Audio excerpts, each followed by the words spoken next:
All right, y'all, welcome back to Undefining the Pod, where we unpack identity, creativity, culture in the messy middle of transformation. I'm your host, Glo Butler, and each week we sit down with artists, creatives, and changemakers who are pushing boundaries and redefining themselves in powerful, joyful, and unexpected ways. Today's episode is no different. Let's get into it. All right, so today's guest is someone who brings sharp wit, fearless honesty, and a global perspective to the comedy stage, the brilliant Eman El-Husseini.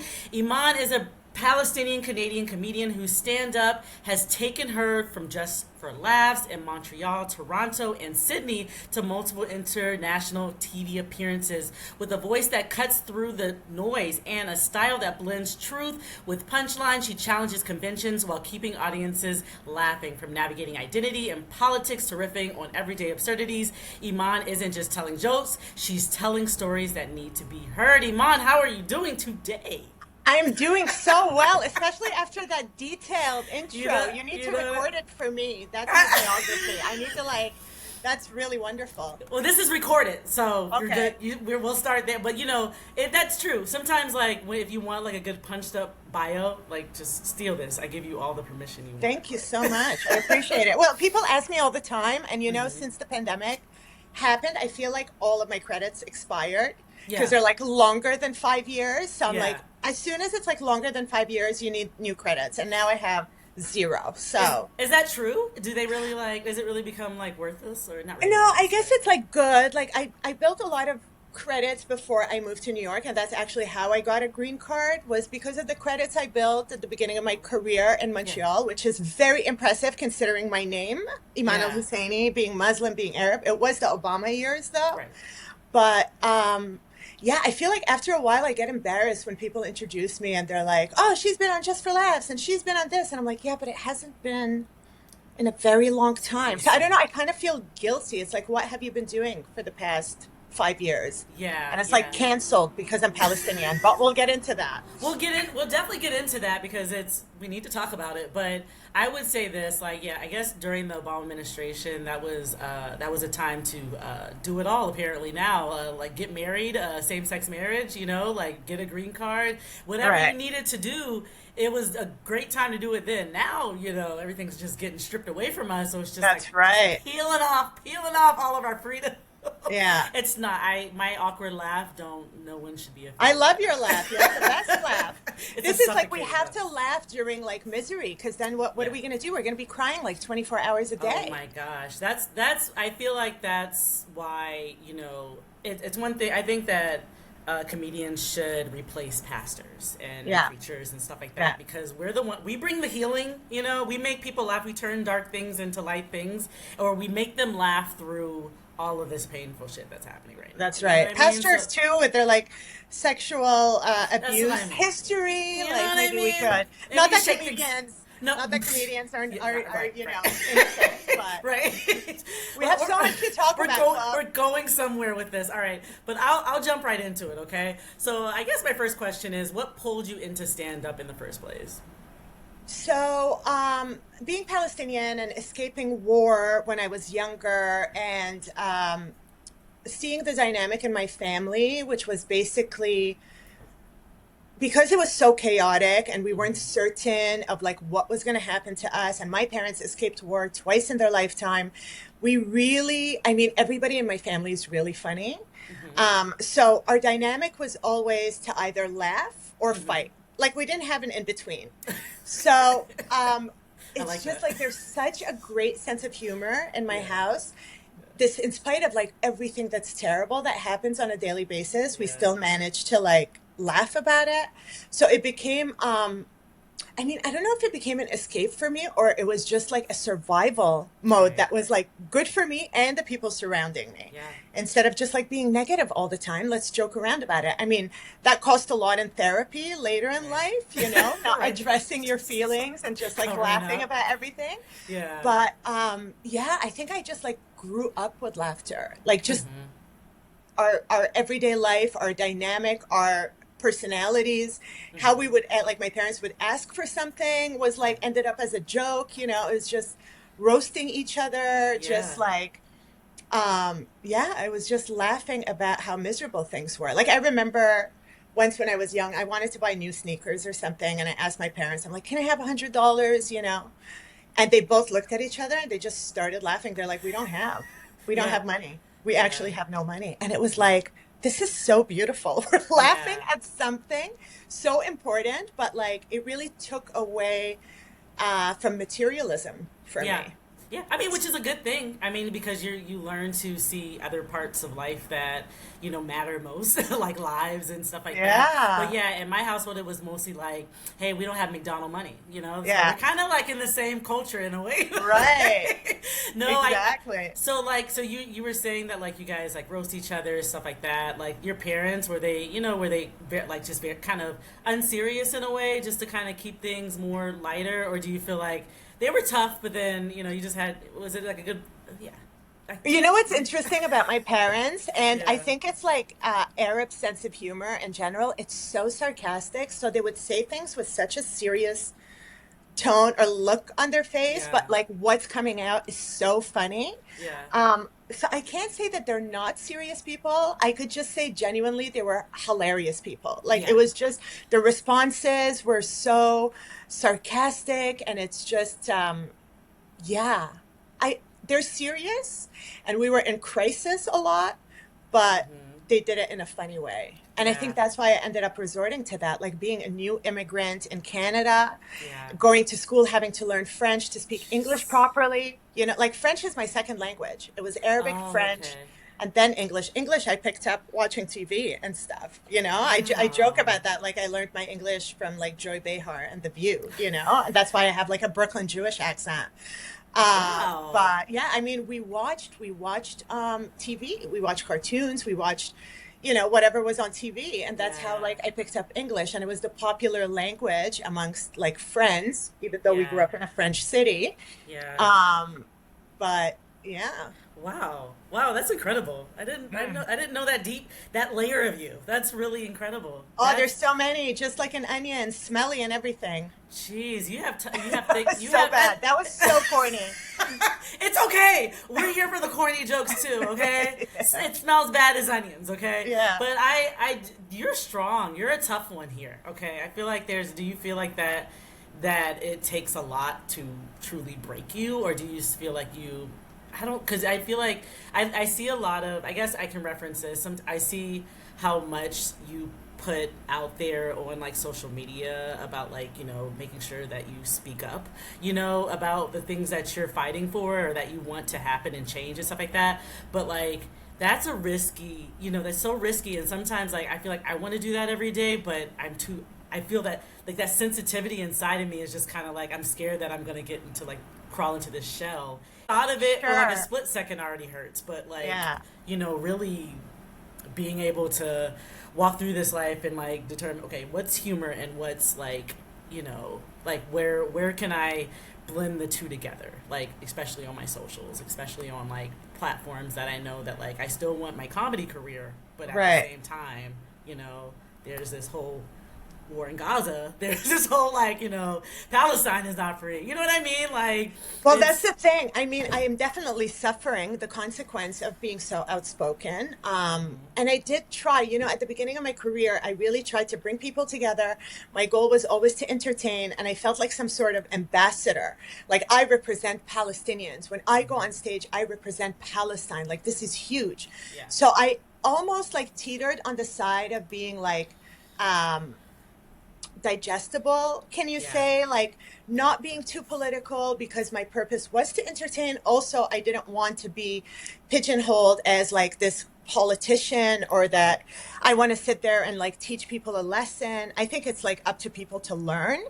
Yeah. And I would put on shows like with Jews and Muslims and all that kind of stuff to just like show our similarities. And honestly, with the state of the world today, I regret doing all of that. I Wow. Yeah. truly, truly regret it, because even though I was doing all of that, people Hmm. still found it edgy that I said I'm Palestinian. Glow, just saying I'm Palestinian. Like I Really? remember one of my first radio interviews in Montreal, where the guy asked me like, "What background are you?" And I said Palestinian. He's like, "Oh, that's edgy." just by simply saying I'm Right? Palestinian. Like, it's my fucking background. What do you want me to say? That's edgy. My existence is edgy. Yeah. So I like try so hard to show similarities and see how we have so much in common, and we're all human beings at the end of the day. Right. But I think yeah, I think I wish that I didn't do that, because I allowed for a lot of popular belief to Mm-hmm. continue, of just like, Mm-hmm. of course the majority of people just want to live in peace, of course we're all the same, but it's not Mm-hmm. true. And now we see Yeah. it so clearly. Oh, We it's started seeing it with the Trump administration. yeah. We're seeing it even more now with like ICE agents and Israel doing whatever they're doing with impunity. And Mm-hmm. um you know Black people are still dying with the cops. Yeah. Muslim people are getting discriminated against. Like, it's just, women don't have the rights to abortion. Everything is so far gone because we Yeah. try to appease the privileged people. And that was Yes. a fucking mistake. Like, they were allowed to Yes. be extremists Yeah. and we weren't. And I'm like, fuck that. I want to be an extremist. Now call me Yeah. an extremist, Yeah. No, I for don't give a real. shit. Yeah. Well, I don't give a shit what, like, people. Why was I appeasing these people with power? At Mm-hmm. the end of the day, they're not going to do anything for me. It's just going to continue in their favor. Exactly. Because at the end of the day, like even here, you have different leftists, you have people, different like outside of Democrat and Republicans and stuff like that. You have people like really fighting for us to be able to get out of bed and live this perfect life. But, being a black American, I have like different steps I have to take, and Right. it's not that I can't believe, but it's like this, it's almost like the better of two evils. You know what I mean? I have this freaking gnat just flying around me, but the better of two evils. So it's almost just like, all right, I get it, and I want that, but I still have to understand. I have to see also what, like, okay, just using her as an example, Kamala, like, okay, what is she trying to do versus what Trump tried to do? Neither choices were Yeah. exactly where we need to be. But I Yeah. would put it this way: yes, I would love to go in and look at these other candidates that are out there, but it was, I feel like we have a long way to go. And it's not that I'm going to stop trying and stop pushing too, but there's a level of like the things that I have, the steps I have to take being here, because there's so much going on, you know what I mean? And I have to also, I want to post about every little issue, everything, not little issue, but every issue that's happening around us right now, what's happening in the world today.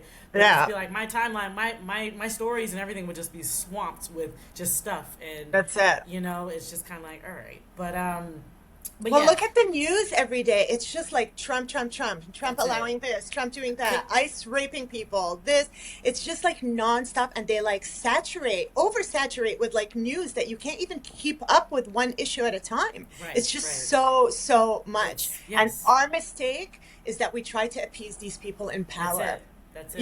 It was Yeah, like, oh, Iman, you have to. Why do I have to be diplomatic? You're the one who's making me feel like shit constantly for right. existing, for being me, for being a woman of color, like for being gay, for being Hey. this list is endless. Yeah, but I always say, I was just like, I have to start with what people see when they first look at me. You know what I Yeah. mean? And I was just like, okay, what am I really fighting for right now? Yes, I'm fighting for gay rights all day, every day. But at the end of the day, like, people see a black woman. You know what I A mean? thousand percent. And they're going to try, just like when they find out that you're Palestinian, they're going to test those limits of how far they can bring you.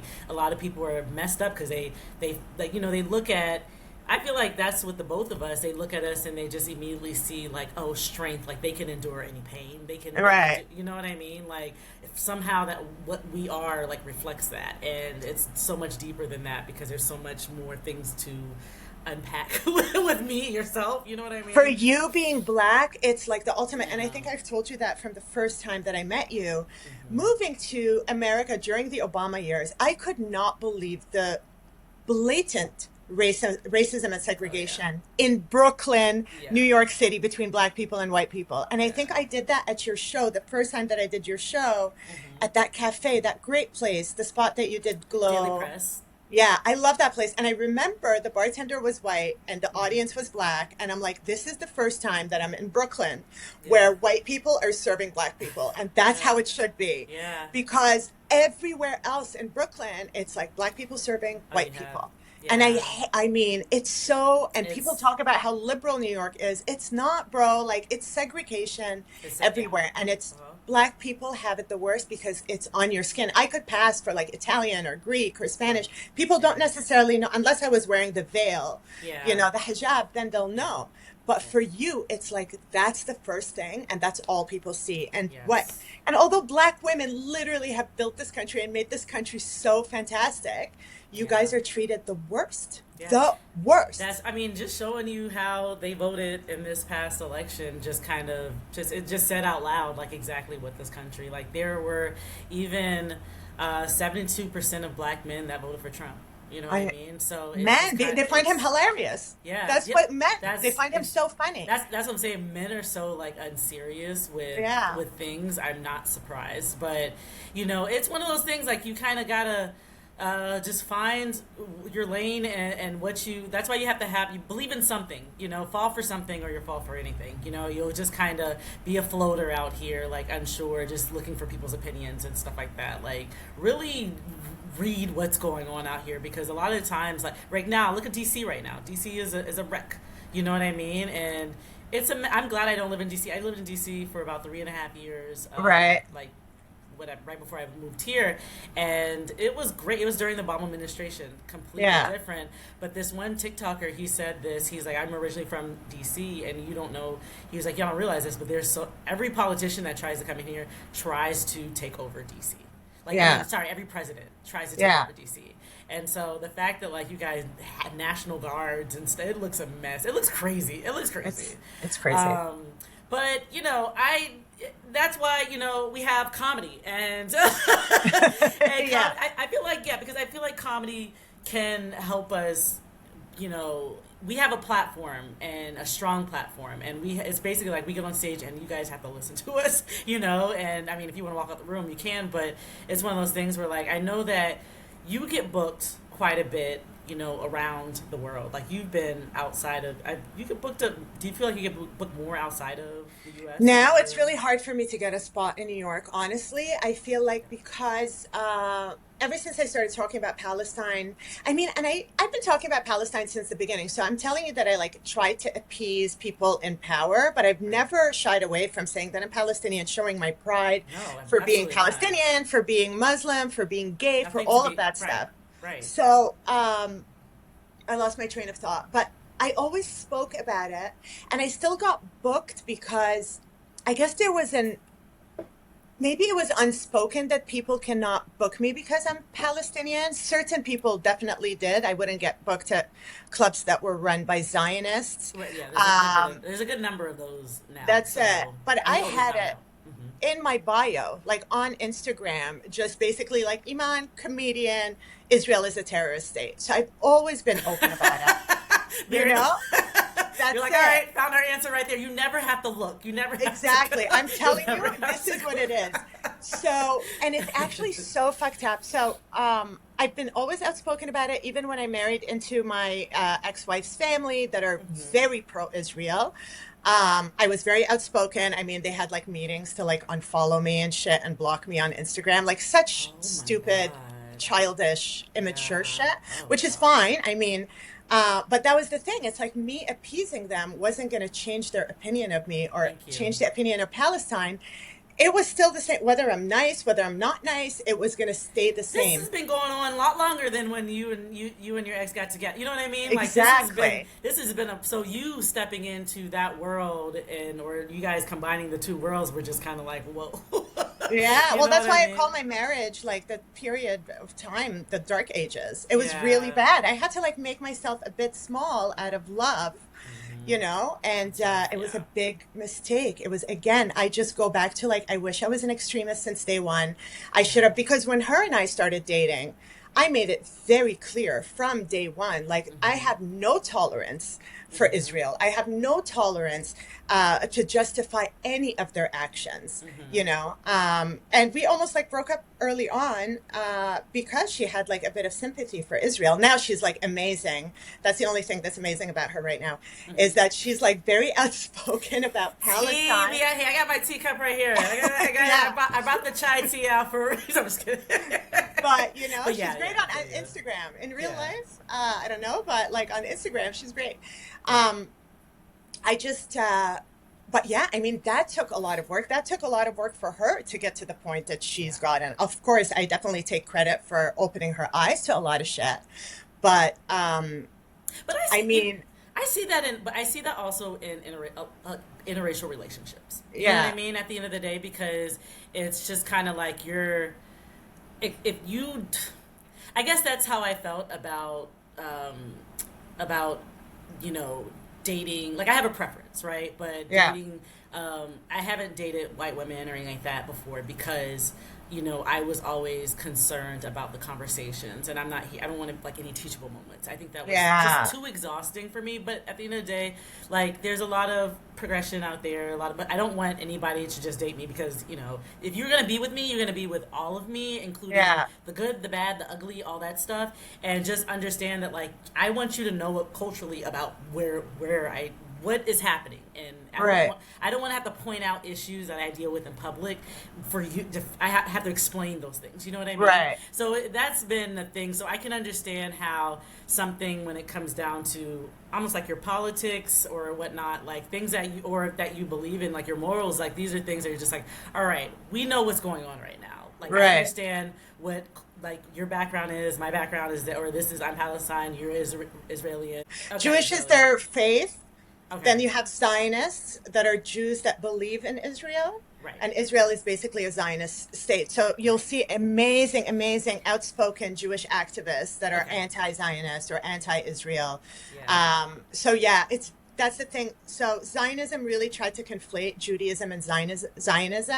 So Mm-hmm. they were like, if you're Jewish, it means you're a Zionist, which is not true. And a Right. lot of anti-Israel Jews are finally breaking out. Right. And it's like ruining families and, so Yeah. there has to be a distinction because that's another thing that I have sympathy for a lot of Jews where anti-Semitism is involved because they are, I don't want to say good Jews and bad Jews, but because they're on the right side of history, they might suffer like anti-Semitism Mm-hmm. because of the Zionist cause, I see. Yeah. you know? Yeah.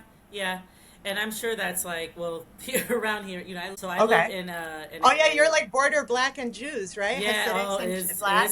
is thick over here. Like it's a good combination. I always say like this is like Brooklyn in a nutshell because now all the it's white people are moving in. They're moving Yeah. black people out because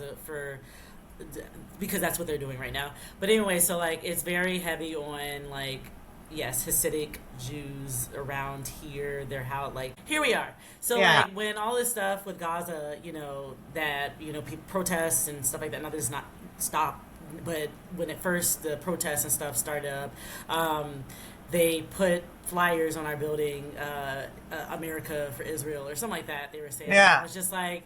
You can at least ask the tenants in the building, because Right. somebody took it down. Let's put it that way. Somebody took it down, but they put all that stuff around here, and it's just like that's not fair. You can't do that. You know what I mean? It's this entitlement. It's Yeah, this fucking and I think entitlement. that's the part that annoys me the most is the fact that like yes, I get you came in here, you own all our like the buildings, the companies, and stuff like that, but it's like it's almost damn near suffocating in a way sometimes because and no disrespect, like I said, to people out there that are doing the right thing, that are really, you know what I mean, like are on the right side of life. You're so right. But And I feel this, I don't know if you'll agree with me, but I feel like Jews who are anti-Israel and anti what Israel is doing right now usually do not get offended by the random accusations of anti-Semitism. They're right, just like, right, oh, Israel has done that to Palestinians for so long. Oh, yeah, what a surprise that they're anti-Semitic, which is right, also a false statement because we're right, more Semitic than Eastern European Jews. right. Everything is just under this mirage, this false image of Mm-hmm. they're great. But I feel the same way with white people. Like if I say the majority of guys, I wouldn't put it past like the majority of guys to be sexist. Yeah, White guys or guys that see the blatant sexism or sexual abuse or rapes or whatever it is mm-hmm. won't get offended. They're Yeah, just going to be like, yeah, that shit is like prevalent and it's so obvious that it's dominated by a certain race, and I yeah. understand where they're coming from to feel that. Right. But I feel like we as a minority still make excuses. Just like I said, I'm like, Oh, let's make a always. distinction between Jews and Zionists. I think it's very important to do that. I Right. do believe that anti-Semitism is something that exists around the Yeah. world. But For why am I sure. always the bigger person? Why am You're I always the one exactly being like, like, oh, no, but there are let's good people, you right, know? right. And that I don't. You're right because that should come unsaid always. Because my thing Yeah, is, and I say that too because just like I would say like about white people, I'm just the bad people out there. I'm just like I'm fully aware that there are white people out there that are not like that. You know what that's I it. mean? But at the end of the day, we're not talking about you. Exactly. So when there's a white person that jumps up and be like, "Hey, we're not racist," well, I was like, no one was calling you that. But if you feel like you're a Exactly. part of that category, let's talk about it. Let's dive in. That's the problem. If you're getting offended, that's because it represents you, you Because you're know? seeing yourself in my words, you know what I Exactly. mean? So it's really, navigating that, I'm sure, and being such a public voice, like an outspoken voice. It's like, so how I would say, let me go into this next question. I think this Yeah. will be helpful. So since you performed across all different countries and cultures, how does your material translate in global spaces? Okay, so I think it's so important to be authentic and stand up, Yeah. and to be true to yourself. And when you speak about personal things, um, in your experience, people feel that and Hmm. enjoy it because you're bringing your perspective, your voice, things that happen to you. And I'm a Leo. I'm very full of myself. I'm very self-involved. So Shout out to Leo season right that's now. right. I feel like my comedy is autobiographical. Like I talk about myself, I talk Hmm. about my experiences, my observations. So honestly, I just use the same stand up that I would do in New York. The only Okay. difference is that but I do that in like different American cities or different, Western countries where I like will address something local or something Right, that I of observed course. off the top. But the majority of my material stays true to what I do anywhere. And is the language different? Do you speak a different, do you ever have to perform in like a different, like in French or in, I performed in French a few times. I did a that's TV cool. set in French. That's And cool. like I told you, French is my first language, but I express myself better in English. So there's Okay. like certain expressions and stuff like that that I can't Yeah. really translate in French. So I almost have to rewrite the form of a joke to suit like a French audience and French expressions sort of thing. Yeah. Like there's even a huge difference between performing in Montreal for an English audience And then than going in to Toronto, Paris. let's Yeah. say. There's like so many Oh. cultural differences. Our English, they always say that like our English in Montreal and Quebec isn't as good as the Okay. rest of Canada Okay. because we speak so many languages. Whereas like Oh, if I you go to the see. rest of Canada, it's like English and whatever other Yeah. language. But for Yeah. us, it's like immigrants have to learn French when they get there. We have no choice. Hmm. So there's a lot of like little expressions that make a difference. So performing in French for me is like more challenging, and I just don't feel like I'm expressing myself authentically the way that I want to. It's a little Yeah. more like performative, Yeah. as opposed to in English, I could just like get up and say whatever is on my mind. I don't have to like really think about it. Yeah. Yeah, I've been I took French in high school. I have been on Duolingo for like almost 2 years in Nice. French. Duolingo's all right. It Yeah. just gives you a bunch of weird stuff to say, so you don't really process what you're saying. I know some stuff in French, but to carry on, like I went to Punta Cana in Dominican Republic, and we were in a resort, and the guy, because Haiti is right there, Of and course.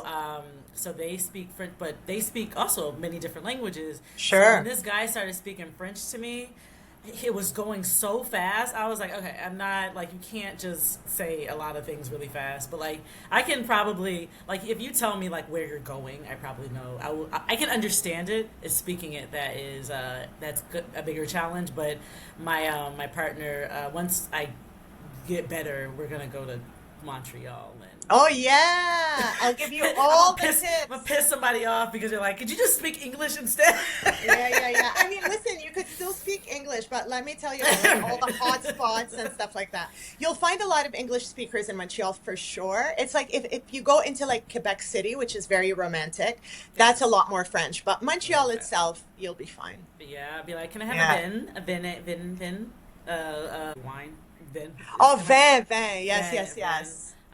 Vin and fromage. And fromage, very nice, very nice. So I mean, maybe that's like a bit more useful in Paris, but yeah. Oh, okay. I figured like the French is probably slightly a little bit different, but no, I mean the whole like wine and cheese. I mean, in Quebec we do that too, but it's such a like typical French thing, you know. Okay. You want when you go to Montreal, you want like poutine et bière. Poutine et bière. Oh, a beer, Yeah. and In French. what's poutine? Poutine? You don't know what poutine is? I don't know what poutine is. Oh my god, I failed the God, you want to test. go to Montreal without knowing what poutine is? That's not. I probably do. Say it one time. Oh my God, they would have like kicked you out as soon as you got to the province. What's poutine? They'd be Now like, get out of here. now I gotta know what poutine is, or like I'm kicked out of Canada. Exactly, completely. So poutine, my friend, is the national dish of Quebec, the province of Quebec, where Montreal is, and it's basically French fries, gravy, and cheese curds. Okay. Oh, that sounds good. But It's also, very good. It's very, very good. Yeah. And other places try to make it, like even other places in Canada try to like remake the poutine, but the original is in Quebec, and it's very, very delicious. I have to try that. I'm gonna go. Yeah. I'm gonna go in the next year. You have to, and you have to tell me so I could give you like a whole bunch of. You know what? I'll actually come and like bomb your trip. Please and do. Just be there and take you around. Please do. I have a There's a so friend much now. to do. I bet, and I love Toronto. I've been to Toronto before. Toronto is beautiful. I almost damn near looked at the place like I wanted to move there. That's how nice it is. But Yeah. they're like, I don't like the fact that like you can't swim in any of the like they don't have. It's weird. They don't have like beaches. They have like these like lakefront, waterfront Right. things, but you can't really. It's the least of my worries. But Yeah. it was cute. I liked the thrift stores. It was nice. Yeah. Yeah, I wanna go and explore Canada a little more, and I want to go to Paris. But Paris is like one of those spots where I feel like it's just another New York, like a French, like a Right. you know what I mean. So I feel like I just want to spend like 2 hours in Paris and then Right. you know. 'Cause, anyway, Yeah. this is a relatable. I was like, she's gonna know that I've been doing French. And Well, It's gonna be Duolingo.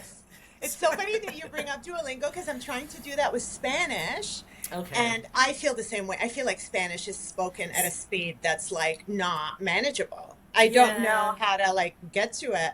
But the uselessness of the sentences that you learn in Duolingo, like the only one of the first sentences that I learned by heart was like mi corbata es naranja.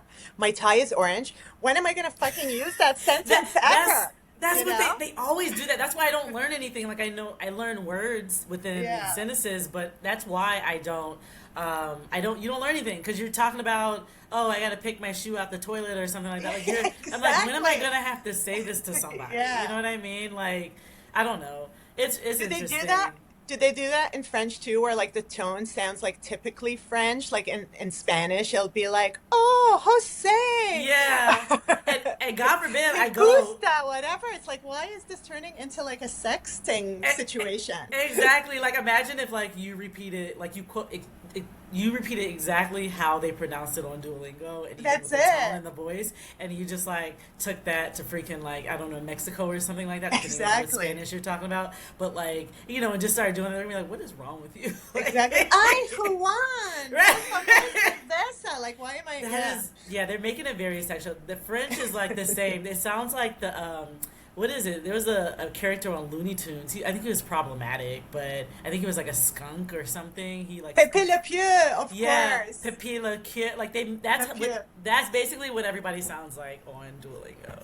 Totally. Oh And my it- God, I could so see it. I could so see it because I see it with Spanish all the time. Yeah. It's so funny that you bring up Pepe Le Pew though, because I did live with a French Canadian. She was my roommate, and then she met a French guy from France, and we lived together because poverty and comedy.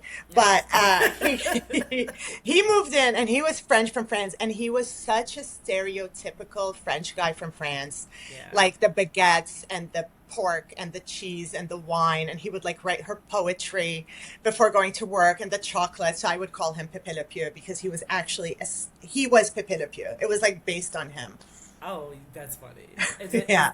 But not literally. See, the gullible in me is just like, oh, really? Like they. No, I swear he's typical. Like you could call my friend now and be like, "Is your husband Pepe Le Pew?" And she'll be like, "Yes, absolutely." But I feel like guys that I heard from another girl too who dated a guy from France or who was French, and they said that's kind of what they do. I think they're all kind of like that.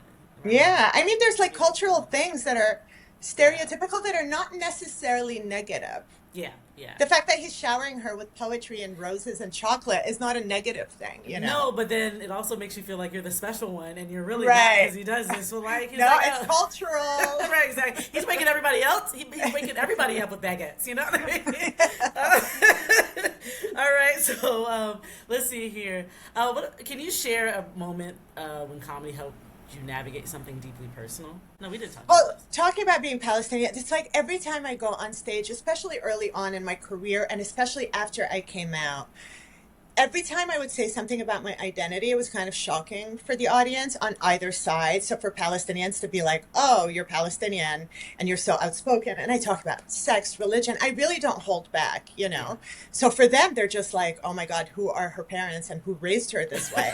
And then on the other side, you have non-Arabs that have like this, you know, imaginary what do you call it, image of what a Palestinian woman or an Arab Muslim woman looks like. Yeah. So they're shocked. So I've had like a lot of like, I've given a lot of shock value throughout my career, just talking about, again, things that are completely normal for me. But this is the problem with stereotypes, is that we need to categorize people. So when a person just talks about their life as a human being, it's shocking for either side, because we're just so programmed to want to put people in categories instead of being like, you're an individual. Let's talk about you and your life. What do you do? You're black. Yes, you're Muslim. Yes, you're whatever. But like, you're also a human being and of course our image is intertwined with our daily activities. Like you said, being a black woman, that's what people see first. So all the treatments that you get are based on you being black. You know. So, but talking about it, I'm like unapologetic, you know, I feel like I'm not doing anything wrong. Like being with my ex-wife too, it's like, oh, you guys are going to hate me because I'm Palestinian. Like all I'm doing here is loving your daughter. And you're going to hate me because of my, you know, like hate me for qualities that are like unique to me, that I'm bitchy or that I'm never happy to be around you guys or shit like that, but not like you hate me immediately just because of who I am when I'm not. Like, what am I doing wrong? And I think that's what it is in stand-up and talking in front of these people in general. It's like, what am I doing wrong? I'm living my life as a Palestinian, and that bothers you. That makes it the best part. I think that's what when I go to a comedy show, and I'm not speaking that in the shoes of a comedian, but when I go, I just think that people want something different. You know what I mean? That's right. And that's what you bring. I mean, have I met another like comedian that may remind me or whatever of you, Iman, or many other comedians that have diverse backgrounds? Like, no, everybody's good. I was like waiting for the answer. What are you gonna say? What are you gonna say? No, that was the answer. No, and that's because like my thing is, even if you put another like queer black woman on stage, you know what I mean? Like, I'm gonna be happy that you created spaces that you see that there are more than one of us out there. That's right. And, that are completely different individuals. I mean, you did that. It was so great. I loved your show. I don't know if you're still doing it at Press Cafe. Yeah, no, but not a Daily Press anymore. No, not anymore. I went to Still the tea. What did they do? No, I would put it this way. There's no shade to it because it's a great. Please go to Daily Press. It's a wonderful place. But I felt the safety wasn't aligned at the time, and I had to speak to the owner, and because at the end of the day, they kept the doors opened, unlocked, because when you go to comedy shows, they might have you're going into a room or going into a basement, going on set, whatever. But anybody can just walk in, and enjoy the show. That was great. But then it started to get more problematic, where like we had a lot of interruptions and stuff. So I just felt that there was one time where, and it was funny. It's funny. It's kind of funny, but like at the time I was annoyed. It was during Halloween. All right. Yeah. And so there was a guy that was on the phone right there at the bar. You know what I'm talking about? Like he was just in front of the stage, and he was just like talking on the phone, just got on the phone, and I was just like, hey, can you quiet down? We can't hear you over the comedian. He was just like, get the F out of my face. I will F you. He just like threatened me in a matter of like 2 seconds, right? And was he white? No, he's black. Like what? It's a majority black area. This is the transition of gentrification. You know what I mean? Yeah. Like Daily Press did they tried their best to kind of still support the area, respect the area that they're in, don't call the cops on people, just kind of remove them. But I felt kind of like a little bit dismissed or gaslit when it came down to security and the issues. And yes, I understand, and I felt like things were getting like things were just changing, and I wasn't feeling it fulfilled like it was before. The audience wasn't really coming. It was like a lot of change was happening, and I was like, I want to take a step back, find a new venue that has, like, say, I'm just using this as an example, Union Hall, right? You go in, you got to go downstairs. There's always somebody to check you in. That's kind of what I want. And I have been reaching out to Union Hall for the past year, and they have yet to get in contact with me. But basically, that's the only show that I'll bring back. I had like a few other shows, but that's the only show I'm going to bring back when I do. But it'll probably more likely be at like a new venue or like maybe like a comedy venue or something. But I'm just waiting for things to be aligned. I don't want to force it. So that's Can you come to Harlem? And that's too far. That is far too far. I would say like coming out, because my thing is like when I'm heading to the show to even like to host and stuff like that, man, I'm thankful that like Daily Press was only like 10 minutes away. Right. You know what I mean? But if I do that to Harlem like every single time, although Harlem has like some good spots up there, I miss going out there for shows. Harlem is like really cool. Harlem audience is completely different than Brooklyn altogether, but it's cool. You know what I mean? Like I do like it. I used to have a lot of shows all the time in Harlem, but somehow kind of like, like just kind of slow down a bit. But Harlem is just like, that would be like about an hour. I would say like every show that I've gone to was at least an hour and 15 minutes. Yeah, it's going to take you an hour for sure. Yeah. So, but I don't mind like even doing something in the city. I did stuff at Stonewall for a while, Okay. So it's just, I'm feeling it out. I'm trying to see like what's what. There's this, there's actually like a black lesbian owned, I don't know if she's a lesbian. She's like a workspace bookstore, and so it's opening up in Bed-Stuy. So I was just like, okay, I want to kind of see. I'm going to go to their opening, but I'm kind of like scouting without scouting. You know what I mean? Okay, I'm kind of I hear you. At spaces that like, all right, could be, could be a thing. And also, when I did stop doing Glow in the City, I was also wanting to take the show on tour. But I wanted to try that out just to kind of like network, build community, and I hit up all these places. Nobody really responded, so that's why I was just like, okay, I'm just gonna take a breather, focus on just performing, getting booked, and whatever, and then that's it. So I gave you the long version of that, but yeah. That's good. I want every single detail. So tell me about this Bed-Stuy bookstore. Where is it? When is it opening? It's September 6th. She's doing an opening. She said maybe a soft open. Let's see. It's called Gladys Books and Wines. Okay, nice. Gladys, like as in Gladys Knight, how she spells her name. Yeah, Gladys Books and Wine. She's Black queer owned. They're going to be having like community based stuff and like not community based stuff, but like book readings, and spades competitions and lessons and stuff, and it's gonna be pretty cool. Spades as in like the card game? The card game Spades, yeah, you know about it? Okay. I know. I'm like addicted to this Middle Eastern game called Tarnib, which is I think might be similar. Like you call a suit and the suit is like the Trump suit. It's like it's called Trump, and not Trump like Donald Trump, but like trumping, Oh yeah. So I feel like Spades might be similar. Possibly. Maybe. Because it's good. I mean, this is, man, black people cuss each other out over this. So you can't just say, hey, do you want to play? Do you know how to play? Like, you Yeah. knowing how to play and you knowing how to play Yeah. are two different things. You know what I mean? Right. So, That's like, Tavneeb is the same exact thing. It's like yeah. you better not come with your like Yeah. amateur You're shit going to get cussed or like out. say Yeah. I want to learn. It's like Yeah. nobody has time to teach you. No, This is no. like yeah. Like I've been pulled aside by like one of my like the partners that I was like, you know, where they're just like, what are you doing right now? Like, what are Yeah. you doing?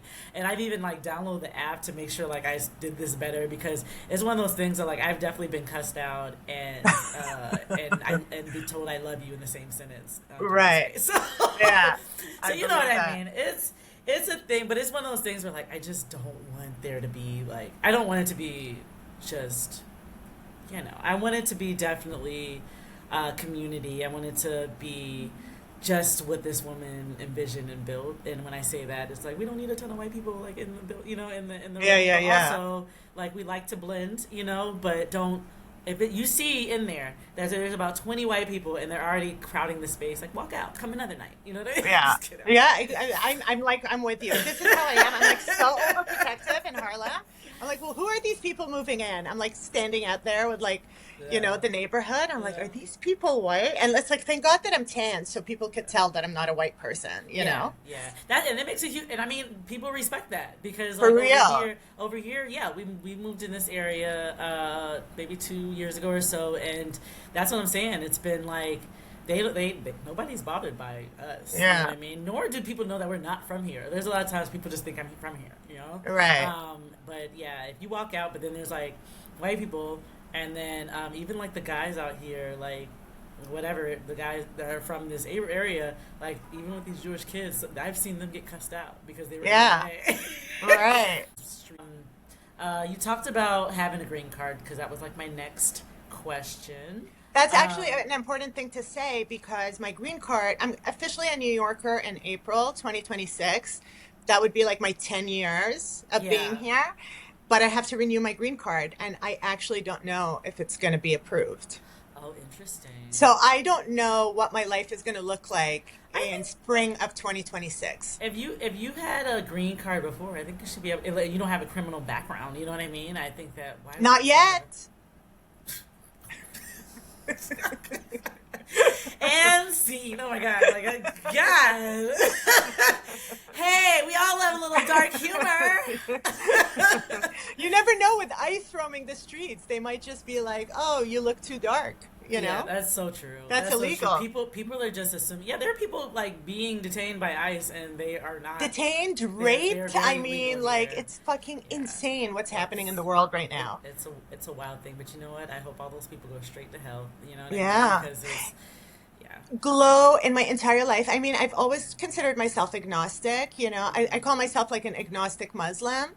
Um, but now it's like more than ever, I'm desperate for a God to exist or that heaven and hell afterwards because I just can't live with the idea that these people are going to get away with all of this shit Yeah. for centuries, you know? Yeah. People are always like, oh, you know, white power and all of that shit is going to go down and they're being exposed and they're killing black people and they're killing Muslims. But it's like they've been doing that for centuries and they're So still on long. top. Like nothing has shifted. Facts. It's Yeah. still the white guy from Nazi Germany, from slavery, Facts. from killing indigenous people until today. Yep. Like they haven't even gone to second place, you Right. know? Yeah. It's a mess, and that's what I'm saying. Like I don't really get. I don't because I don't understand people and their ways when it gets this dark. And then why would you even choose a career that makes you do this to people? You know, Hmm. my thing is like I almost, you know, it's sad that we have to give people grace and be human to human. But my thing is like I just have a level of that's almost like how I got into Reiki. You know what I mean? Because there was something that was happening during the pandemic that I was just like, this seems something that I can't just cut off the TV and ignore. You know what I mean? Uh-huh. Especially with Black Lives Matter, but all the Of protests, everything that course. was going on. There was something that I was marching for almost every other day during the pandemic, and so now it's more of just like meditation. I form my own, I understand like, you grew up in a Muslim community. Mine is Christian and deeply rooted in me, and there's certain levels of me that still whether I'm manifesting, whether I'm meditation, is still prayer that's involved. And Mm-hmm. so I have to always, make sure that the people that I know and love are safe, that they're protected, and that all these people are just gonna, that like whatever evil that somebody's trying to put out, may it return, may it just go full circle back to them, and may it just destroy whatever they want to do. Because I don't think any good that you could put out, with you getting good back. You know what I mean? Right. So I'm just a firm believer that these people are just going to end up going like straight to hell. And that I hope that's true, because like people, we're doing this to console ourselves because what's happening is so absurd. Yeah.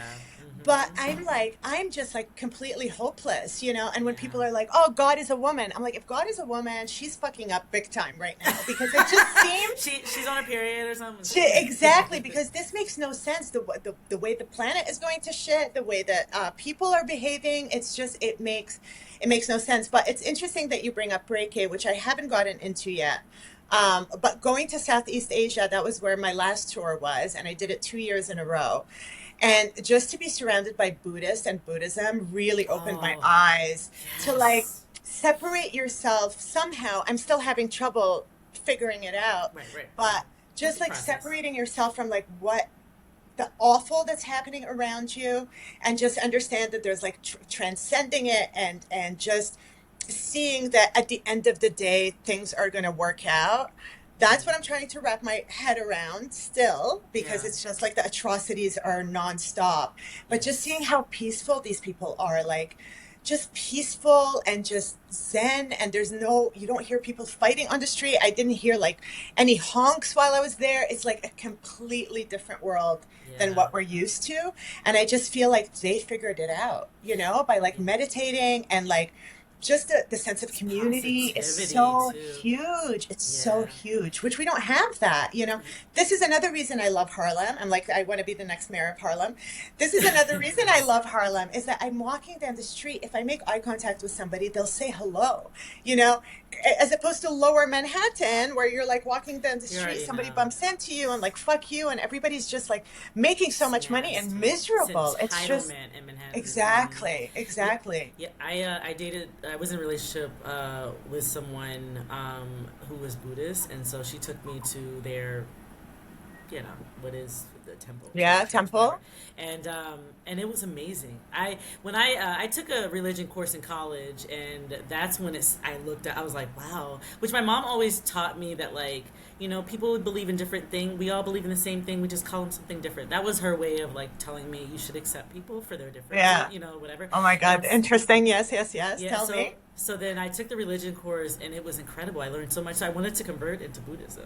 Yeah. And I even like, I expressed it a little bit to my mom, and my mom was very like supportive, because I think my mom, she wants to, you have to have some form of foundation, or like some form, like some stability. Spirituality is almost like stability for her. And so I liked it, because as soon as I walked in, everybody was so just happy, peaceful. Like my ex would do the whole Namiya reggae cure. I tried to do it while we were like at their temple and stuff, but I was just like, this doesn't feel natural. I was like, y'all go ahead. You know what I mean? There was one woman that handed me a card. She's like, this is how you pronounce it.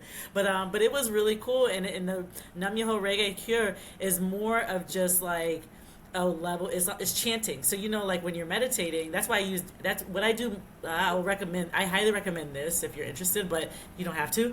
But I listen to a lot of like guided meditations, because of course our mind I'm ADHD, so I can't just sit there and just be like quiet, in the brain. But I listen to guided meditations because I feel like that changes the way I walk into the day, the way I even navigate the day, but because of that, it's made me like more isolated within myself, because I'm trying to figure out, okay, how do I do this and hang out and be with people, I mean, and see people and experience. It's like finding that balance. It's like, but other than that, but I think if you just have like something you can go to that like brings your mind back to like just peace and comfort, and just knowing that you're okay, you're safe, and you can still say what you want to do and still receive and manifest all the things you want, but all you have to do is just bring it back to yourself and know that you have that power. You know what I mean? So But you could be Buddhist and Christian. all of it. I don't Yeah, you think can. Buddhism makes you It pick. doesn't take you That's away. the No. beautiful. Yeah, that's Yeah. what's beautiful about Buddhism because it's more of like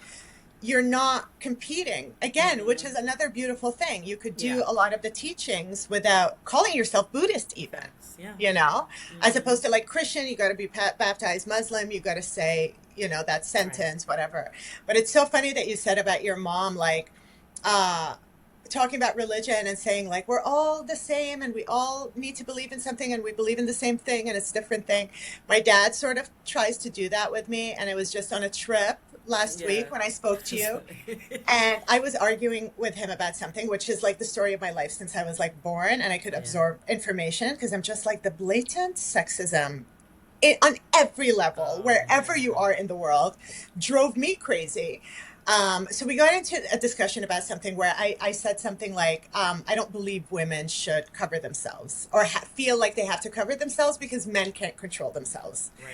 And Yeah. and I'm like, men always brag about how much stronger they are and they're so strong and whatever, but a woman can't show her arm because what? Like it'll drive the guy, like the guy Yeah. Because can't he's control. gonna. Yeah. So my dad will repeatedly tell me, he's like, you have to respect other people's beliefs. You have to. And I'm like, no, no. When people tell me respect everybody's belief, I'm like, I don't want to. I think their Yeah. beliefs are stupid. Like, Yeah. this is the point that I've arrived to. Like, I'm not going to be like, that's what you believe and it's fine. Once Yeah. upon a time, people buried their newborn daughters alive. Hmm. I would Oh. like to think that during that time, I wouldn't have been like, oh, that's what society is. I have to respect people's opinions. No, I Hmm. think it's so important to be outspoken. And I Yeah. do not respect other people's opinions. I No. think that if we That's take good. anything out of this podcast, Yeah. I really do not respect everybody's opinion. Yeah. No, that's true, and you shouldn't. You shouldn't. Yeah. I'm just a firm believer that like I'll sit there and I'll listen. You know what I Yeah. mean? I think that everybody deserves a. Some people deserve a platform to or the space and the grace to get it out. But I definitely don't sit here and try to agree with somebody when I'm just like, that's like, how Yeah. men will like suck you into like a conversation and some talking about something and they're like, hey, like there was a guy, like I would put it this way, I had a gig and there was a like security guy that was just like, what did he say to me? He was just like, there's this woman that keeps flirting with me, and I was like, is she flirting with you or is she just really nice? Yeah. And I was like, because there's a difference. He was like, no, she's flirting with me. She was flirting with him. Don't get me wrong. But Okay. but it was more of just. Then he turned around and then he was just like, so what do you like to hang? What do you? And he turned like because he didn't want that woman. He acted like too good to be. He's like, that's not my type. Da da da. And then he turned to me and was just like, yeah. So and like acted like we should hang out. And I was just like, see how you just like made it uncomfortable now. Yeah. Because I was just cool with him. I was even like, it was at a spot like this in the city that was just, it was like a rooftop and just stuff like that. And I was like, I'm gonna come, and this is my first time here, but I was like, I'll come and visit or whatever. And Yeah. in his head, he was like, oh, you're coming to visit me, And I was just like, let me get the fuck out of here. So when I Yeah. was done, I was just like, bye, da da da. And and it was, because we made it creepy. And I was just Right. like, sometimes I just want to have a normal conversation with people and Yeah.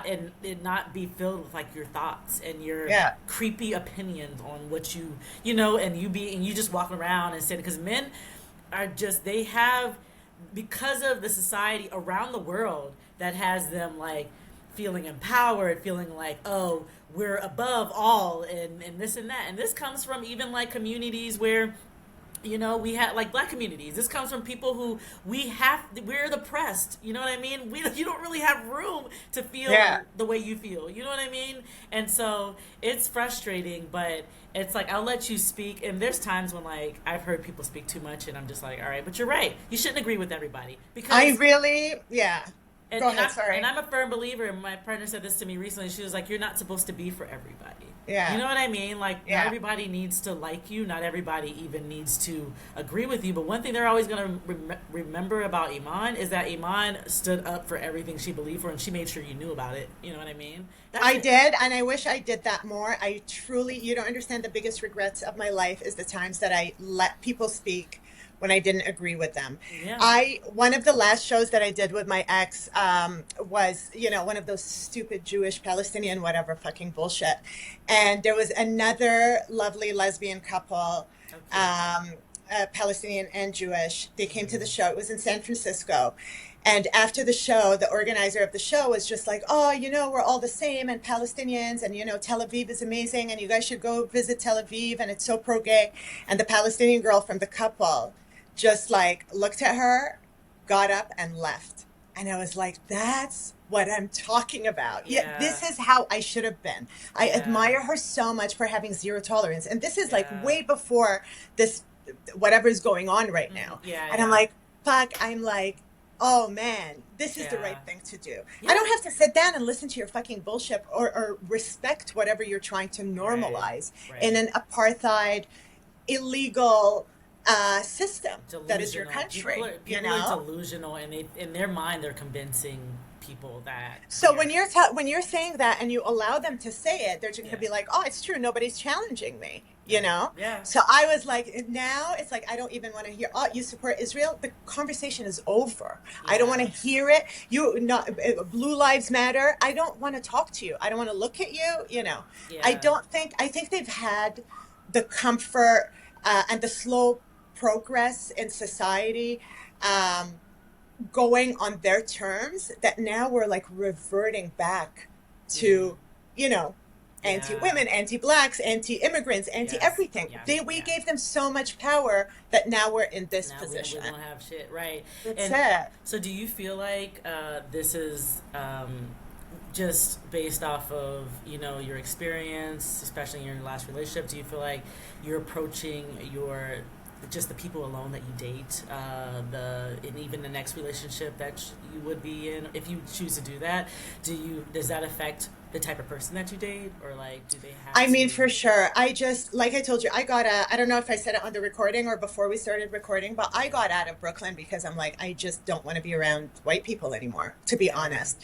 I had like more than my fair share for a very long time. I had to make myself small. I had to sit through conversations that I detested, I had to like whitewash myself, and it was disgusting. So if like, of course I'm not going to say like, I'm not going to date white people anymore, or I'm not going to date Jews, I'm not, like my dream girl is Megan Thee Stallion, if I'm going to be honest, ladies, but I swear. You like Megan? Megan Thee Stallion does have a great personality. Oh my God, I love her. Yeah. But, and that's another thing, like the age thing, because I'm like she's much older now. She's so young. I'm like, I don't know what the limit should be for me. Like, what do you think the youngest should be? I always say, okay, so even before because she's 14 years younger than me. She's 14 years. I would stay away from that. Well, maybe not. Okay. I would say she was 30. That would be different. Yeah. You know what I mean? But somebody who's already in their 20s, like Megan Thee Stallion is what, like 27, 28, something like that. I think she's young. So you know what she's I mean? Like, no, she's late 20s. Yeah, maybe 20, almost 30 or 30. Because she was on Forbes 30 under 30, the Forbes list. Yeah. A couple of years ago, I think. She's quite, let's just say if she's not 30 already, she's probably like 28 or something like that, 29. I'm like, tell me I could date Megan Thee Stallion. Don't put her on the list. No. You date who you want to date. But I would put it this way. I always say that because it ends up, I've tried to do long. I say my limit is really, it used to be 10 years, but then my limit, like, even right before I met my partner, then I changed that because even my ex was just kind of like, was turning 30 or something. Yeah. And she just reminded me of like how I felt before I turned 30, where I needed to like figure things out. I got out of situations and stuff like that. So that kind of turned me off. I was just like, that's where our differences are. So I would say that like, I usually do like 8 years. I should be that, but I would just say if they're over 30, it's different. Yeah. I'll like, that's the only exception that I'll make with like there being like a gap. They have to be over 30. But anybody in their 20s, like if it goes inching back to like them in their 20s, absolutely not. Like kind of my thing is like, I always say to people, I was like, keep your options open for everything, because you just never know. No, I've never dated a white person, but like, will I never date them at all? No. Of course. I'm in a relationship now, so I'm not really focused on that, but I would just put it before. I was just like, there's also the scenes and where I go and where I used to hang out at, it's filled with black women. You know what I mean? So I hang out, like there are events that are strictly where they have intentionally having BIPOC, black, queer lesbian parties like Funky Yeah. Okay. You have Raw Honey. Raw Honey just started coming out with 25 plus parties. I'm writing So all of that I there, down. if you want to go, because me and my brother are going to go. For I think real. September. Tell me. We went to the Pride. The Pride was lit. It was so nice to be around people of your age. It made a For huge. sure. And then I also ran into people I haven't seen in a while. But Yeah. but yeah, everybody had to be at least 30 and up. They not that they had to, but you have to be 28 plus. But I Yeah. would put everybody was at least in their 30s because these are people that I used to see in the scene 10 years ago, in Right. Brooklyn. So this was cool. But yeah, Raw Honey. I actually had Gabrielle on my podcast. She was probably the second or third episode. But Yeah. but I had Gabrielle. She does a bunch of different events for Black, queer, but BIPOC in general. But I would put it this way: she's had this party. This party is like I think it switched to September 14th. But yeah, it's for 28 plus, and I enjoyed it. I think this might be a rooftop one that's coming up. But it's really cute, and there's people to meet. Can I go? Can I go to like a Black Yeah. queer parties Every as once a in a woman while. of color? Yes. Or no? It's for Honestly, BIPOC. that's like an honest question because No. I don't know if sometimes I'm like out of place if it's like No. strictly Black women. It's not strictly Black women. You have I love you have Black women. but other than that, no. Everybody had different shades and skin color. Because It I was believe like BIPOC Arabs, we're at like its we're best. we're hairy Latinos. That's what I think. That's our category, right? That is So I funny. think we could be accepted. You were definitely accepted, but that's because you understand. I think it's a culture. For sure. You know what I mean? There are certain things, and these spaces are created because they're even with the mixture of crowds. But yeah, no, I definitely recommend coming out to Raw Honey Party. You're definitely. I'd love to. You're, Oh you're my God. welcome to come. Thank Yeah, you. and, Well, know, tell this- me when you go, because in Yeah. case it's like wrong for me to be there, I could be like, oh, I'm with Glow. And no, and honestly, these parties. No, but yeah, I will let you know. But and Yeah. also these parties they're over by midnight. You know what I mean? Okay. So Yeah. they get. It's perfect for our age group. It's I just- love, you know what? It's so great that I really wanted to talk about the age thing because I am really torn. Like when I like develop crushes and stuff like Yeah. that, I'm just like, I'm so concerned about the age, especially because I love my age group so much. Like I love the era we grew up in. I Right. love that I was a 90s kid. I love the Yeah. culture. I feel like everybody loves the culture. Nothing competes Yeah. with 90s culture. The Right. hip hop, Right. the All of TV it. shows, Right. everything is so wonderful. So it would be like such a waste to go out with somebody who doesn't realize. Yeah.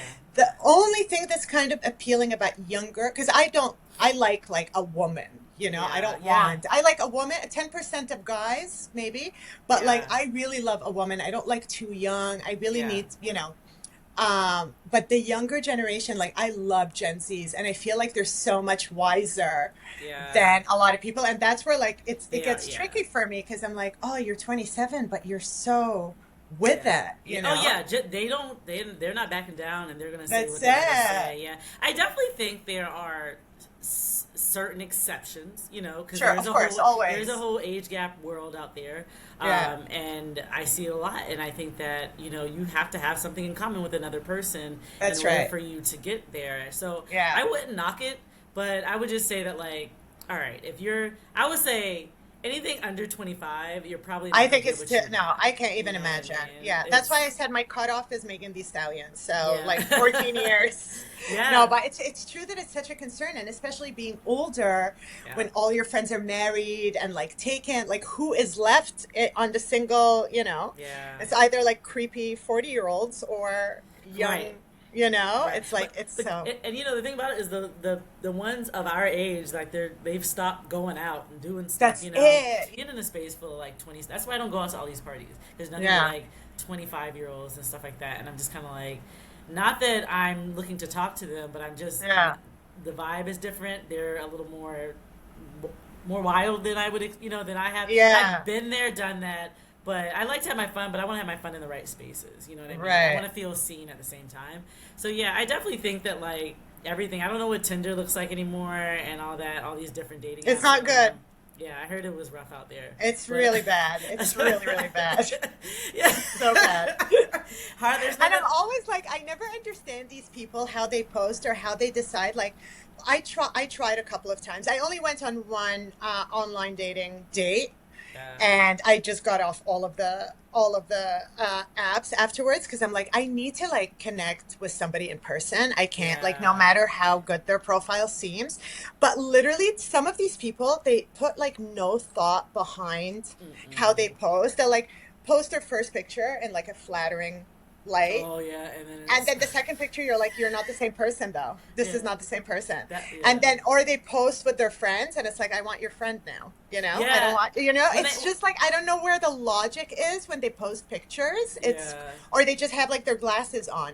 I'm not gonna swipe right on that, you Yeah. know? Yeah, they It's like, it's so bad. when they post other people, I just automatically assume they want to be distracted by That's it. that. I'm You like, just what's your want to see friend's them. number? Yeah, You know?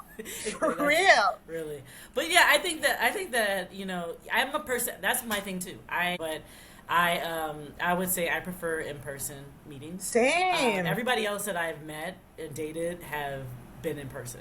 That's It's because because like of energy it's too, energy, right? it's authentic. It's That's like it. all right, and I think that if you're, some people are really socially anxious, but my thing is, give me a nice little cocktail. I used to go out by Yeah. myself all the time in Yeah, Brooklyn, yeah, yeah. so I just go, just start talking to somebody, and that's it. If she doesn't want to talk to me, okay, it's fine, Yeah. But at least I tried. But like, I don't mind starting a conversation. You know what I mean? I Okay. think that Yeah. like, Yeah, yeah, I think. same. I'm like roaming the streets by myself. Like, I'm like that. It's like embarrassing how many bartenders I know. Like, those are like, that's my crew on the street, you know? That's funny. Because energy is such a big thing. And I think that also is another thing for our age group Yeah. that is taken for granted now because like the next generation is so used to being online, their knowledge of people and their sense of energy is completely different from Oh, ours, you yes. know? Yeah, and that's a huge difference. As I'm saying, I just have a lot of things in common with black women, and that's Yeah. always been the only thing Me I. too. Yeah, yeah, there you go. I'm serious. You would love a black woman. For Like, real. we For are real. good. We are good. They're so for I don't know if you watched the ultimatum that came out, the most recent season that came out, the queer ultimatum. I think I did, but you know what I got into actually is I Kissed a Girl. Have you watched that on Oh yeah. Hulu?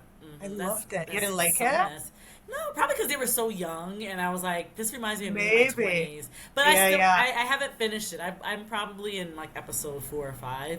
But Yeah. I like that the two like black, ones that came together, because Yeah, yeah. sometimes things just feel too white, and also Right. that's kind of what they did with like the one black couple that they had on, which they need to do better on Queer Ultimatum, Yeah. is the black girl who was beautiful, goddess, gorgeous, like did not even get picked. Yeah. And people were just like, that's the problem, because For sure. number one, all these girls are in Florida, okay? Yeah.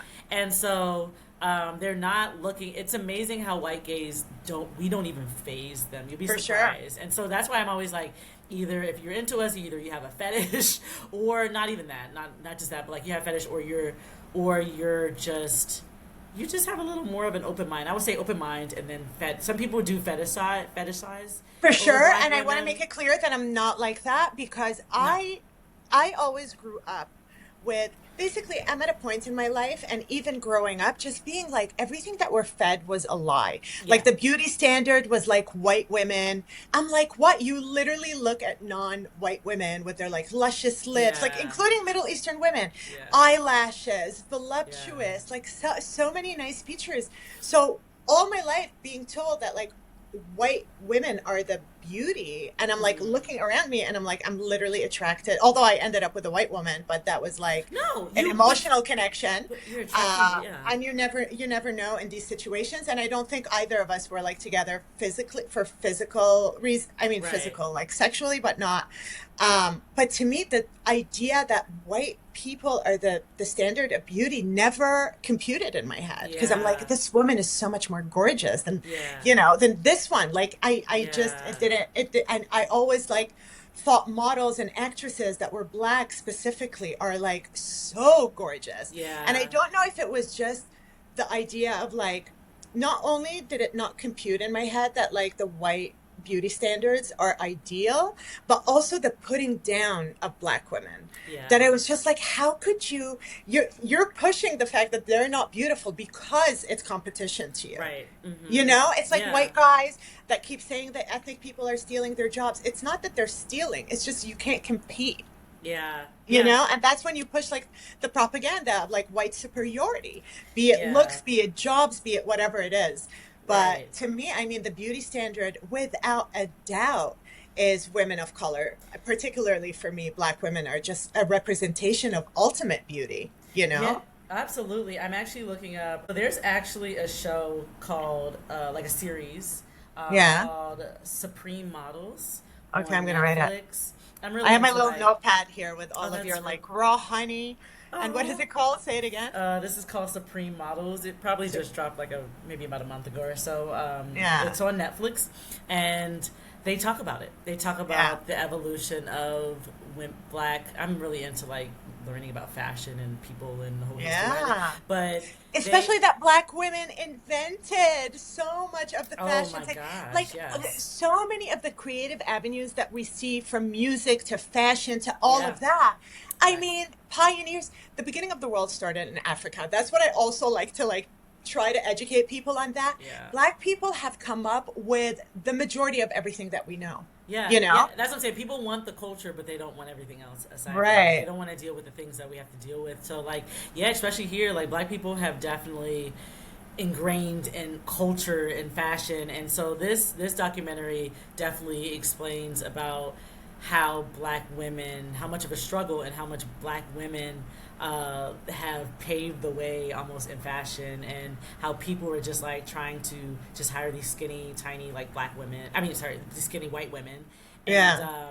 and that was it, just saying, hey, this is perfection. This is what you should look like. This is beauty. Right. Whereas like there are African women out there. There are African American women out there, or Black American women out there. Some people are like very particular with that, and I understand. Yeah. But it's just like even in like London, I think what is it? London, I think was it Elle or Vogue? No, Vogue magazine was probably the first magazine to really put Elle or Vogue. My apologies if I'm getting it wrong, because I think Elle Yeah. was maybe created or owned by a black woman, a black model. If I'm getting it wrong, I'm so sorry.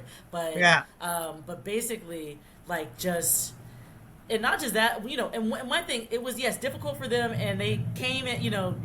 They opened doors. Naomi Campbell, all of them, they opened doors. But the thing about it is because they made limited spots for them in like the '90s, like the Right. late '90s. Guess what? Then they were fighting each other.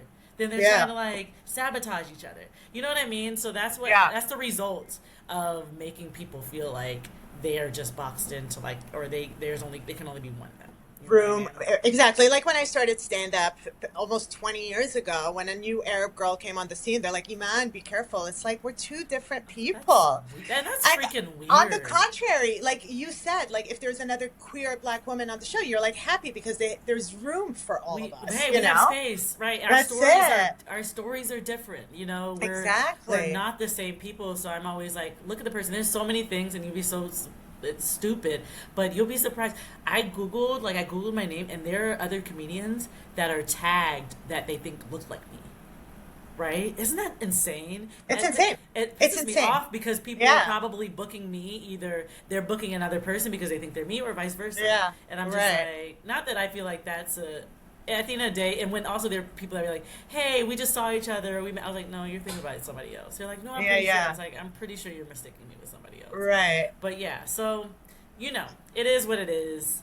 People need It's just so glasses. sad that like it's not only a matter of like putting down black women. It's not even giving them credit for their contributions. Yeah, It's not yeah. giving the whole world. Like you look into the history of art, even between a man and a woman. Like a woman could never get credit for great No, men got literary everything. work or an Yeah. art painting or whatever. It's just coming to terms with, fuck, I was right to feel uncomfortable growing up with everything that was going around me and feeling like it's false and it's Right. lies and we're fed this like propaganda all our life, and then Yeah. getting to this point of being like, fucking, I knew it, but everybody Yes. told me to be quiet.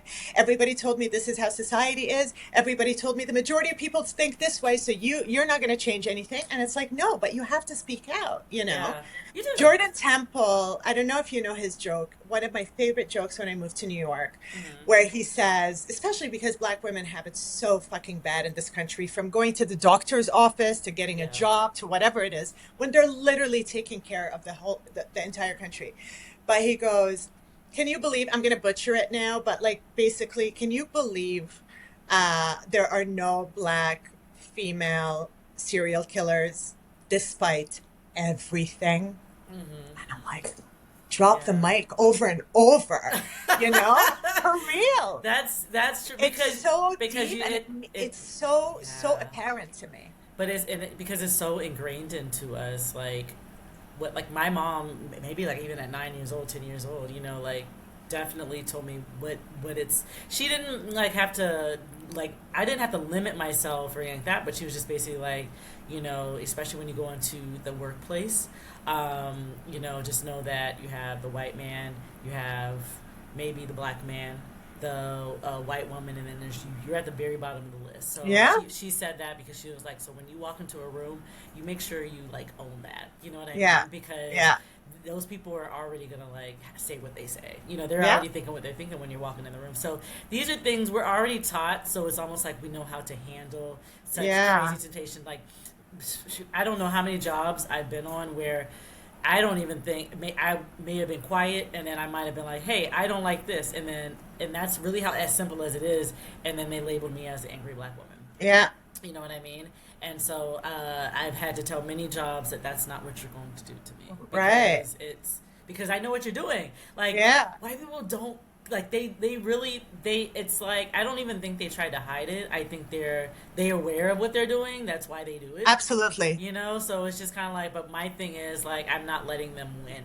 You Yeah, know, and I think it's that so that's what important. makes it more important for me is that like they don't win over what I got going on because Exactly. and that's what pisses them off even more is when you Of don't course. respond. You know, Of course. they'll know what I'm thinking and what I believe in, but I'll also let them know that they're trash. Like I've definitely Yeah, I've you have definitely to. had to come on, yeah, We've let them, you know, we've let them get away with it for so long. I do want to recommend. I want to plug one thing. It has sure, nothing to do with sure, me, but with James Baldwin, there's yeah, an article that just came out in the New Yorker. I don't know if you saw. I posted it on Instagram. uh, That shit is phenomenal, and it's like exactly how I feel. It's called "The Lives and Loves of James Baldwin," yes, and basically the moral of the story is he thinks the world would never be moral until white people learn how to love. oh, that's true, that's a That shit fact, is like another level. And believe me, I mean, although my ex was, you know, liberal and all of that stuff, the racial mm-hmm. dynamics come out. They Yeah. come out. You Oh, you know, that already know. shit is undeniable, you Yeah. know, because It, it's like your upbringing, you're still brought up by your parents. yeah. You know what I mean? You still have that shit in you. Yes. It's Yes. ingrained in you. Yeah. So I thought that was so deep. And I completely see it Yeah. because our whole world is based on white people not wanting to lose power, Yeah. even if That. they're mediocre, you know, and Yeah. this is what they're holding on to white supremacy. So I thought that was so poignant. Mm-hmm.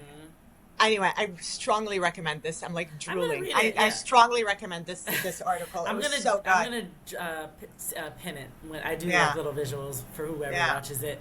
But yeah, like I agree. I was like, there are certain things that you understand, like the privilege part and the entitlement part in a way. Like you know that you don't want to come off like you know if you're aware, if you're like that white person that's like fully aware of like your yeah, privilege and stuff like that. Yes, maybe you don't want to live in this entitlement world. You know what I mean? But yeah, at the end of the day, you're always gonna go back to believing into or not pulling something out of the bag that you were probably taught wrongly to do, but you're sure, gonna use that in certain situations. I always say if you're gonna use it to protect people of color. Use it to protect black people. Use it to protect people who are stand in the middle of the road when these people are being detained by ICE. Like stand in the way. You exactly. put yourself on the line for this shit. If you And really when we want to see step up, any clip, it's always a black person there's standing always a up. black person like, yeah, there's a black person that like Always. got arrested because I was Yeah, just like one thing, and that's the whole black TikTok. They're like, you know what? These 92% of the women that voted for Kamala, like, we're sitting the yeah, fuck down. We're sitting back because this is what this motherfucker wants. Excuse my language, but I love that yeah, cuss word. But I would just yeah. put it this way: this is what he wants. Is he wants us to go out and protest so he can destroy that. And That's it. so we're just giving him that power. Don't get me wrong. Don't stop protesting. Do your thing. But I'm Yeah, just saying that there are some things that I feel like I put my body on the line enough, yeah, and not that it can never be enough. Let's put it that way. yeah, But there's some things I'm just tired, and it's like unless I'm that's what I try to use what I feel works is use my voting rights, speak my mind, use platforms like this to be able to like talk to people, for people to hear, listen. Because there are people that want to listen and hear about it and they want to talk about it, but they're too scared to speak up about it. You know what I mean? So, which is also selfish because they don't want the discomfort that comes with it. No, and it comes, they don't want to lose their job. They don't want people to treat them differently. They'd rather be cowardly. Which is like, how could you have respect for yourself? I'd rather be shunned, and I am. Like in New York, the comedy clubs that used to book me don't book me. They've actually, some clubs even fired me from festivals that I was supposed to do because of my Instagram. My Instagram got suspended without the ability to appeal it. Wow. You know, and I just got kicked out of Twitter. I mean, every second day, like Facebook, and I have like barely any following. I mean, it could be from like that side of the family, my ex's side of the family. There's like spies in there and God knows what, and technology people. I work for I know about it. I work for a Jewish doctor, and I used to vent on Twitter. Yeah. Oh my God, they attacked me. This was years ago. Crazy. Like they're crazy. I mean, the way they trolled my page. Insane. And get me wrong, nothing I say is like, you can't oppress the already oppressed. Nothing I say, I'm not over here saying, oh, I hate Jews. I'm not saying. I'm going based off my experience. I was just like, because also this was the first time that I experienced like Hasidic Jewish community, and when it comes to working in a doctor's office or doing things where you have to be of service, there's so much disrespect. I have my asshole. This guy cut open a new asshole basically because I told him that I need his money right now for his kids' retainers. They're not getting it. It was for an orthodontic office. And he chewed his wife first talked to me. Then he was just like, she was like, all right, I'm gonna have my husband call. I was like, have your husband call me. I don't give a shit. And so he called and he just cussed me out. And because you're asking for money that he owes? He owes. And then on top of that, but the company I worked for, all right, they were just like, you got to have thick skin. Don't let this get to you. And did absolutely nothing because they catered to that. Because they know how people within their community are. And I'm just like, so you're just accepting this because you want to be like the biggest, most established doctor's office? Like, so it was, so after that, and then I started to get mistreatment. I even complained about it. There were people in there. This is when like they first started, but this is when you saw the protests. I forgot who maybe was it Trayvon Martin? I don't know. I think this one might have been like another shooting after that. But basically, there were people protesting in the middle of like the highway, the streets they were walking through, and I was just like, but when I would go to work, they'd be like, why are they doing that? That's so rude. I was like, well, how rude do you think it is to kill somebody? That's, you know what I mean? So I was just kind of like, so I saw all that, and then and I ended up quitting because I was just, I don't blame you. You know, and this was something where they gave me like free treatment. I got free braces out of it, all that stuff. And I was just like, y'all are messed up. And she was just like, no, I think you're just seeing things. You're just making me feel like I'm delusional. That like always gaslighting. They literally moved me from like the person that you front facing person that you see to like the side by the bathroom. Like they moved my desk. I was like, you don't think I'm aware of this? So like you're just kind of covering up. And the only thing I'm doing right now is not saying the name of this practice. But I would put it this way: I ran into the person that the manager, whatever, I ran into her like maybe like a few years ago at an event at Brooklyn, near Brooklyn Bridge, like, you know, how they have the little venue spot. And so we were in there, and was it Soho House, I think it's called, or something? And so we were there, and so like I was at the bar ordering a drink, and there's a woman next to me, and she just like looked at me, and it was her. And I just started laughing, and I went to my friend. I was like, I can't believe what just happened. She is like the biggest bitch you would ever imagine. I hope she listens to this.